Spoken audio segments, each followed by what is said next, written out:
की मुंबईत यांना येऊ द्यायचं, पण यांना लक्ष नाही द्यायचं, यांचा अपमान करायचा, ध्यान नाही द्यायचं. अरे करोडोत येणार रे, झोपेत आहे का भाऊ? कोण तुला कुणी पालकमंत्री केलं, मंत्री केलं तुला? एवढं करोडोने येणार रे, सगळ्या जगाचं लक्ष राहणार रे.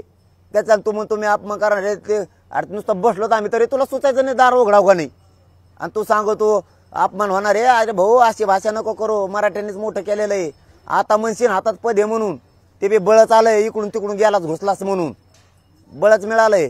कायमचा सुपडा साफ होऊन राजकीय कायमचा. आणि या शब्दावर लक्ष ठेवा माझ्या, कारण मी असा नमुना एकदा जर तराला लागलो ना, महाराष्ट्रासह बाकीच्या 11 राज्यातले क्षेत्रीय मराठी मी एक करून मराठा आरक्षणाचा देशव्यापी लढा उभा करून तुमचा सुपडा साफ करू आम्ही सुद्धा. आमच्या पोरांचं तुम्ही जर मुंडक्या दाबायला निघालात तर सुट्टी नाही. तुम्ही जे ट्रॅप रचलेत, तुम्ही काय काय करणार? तुम्ही गोळ्या बी घातल्या ना मला, मी भेटच नाही बा मरायला. मी लय नमुना डेंजर आहे, मी भेट नाही. मला मराठा जातीपेक्षा मोठं कुणीच नाही या जगात, कुणीच नाही.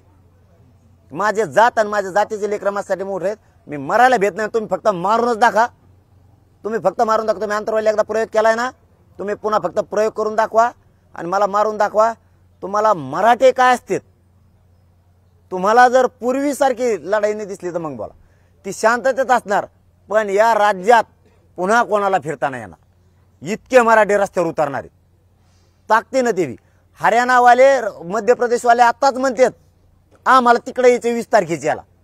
तुम्ही हे तुमच्या हातानं वातावरण देशात खराब करून घेऊ नका.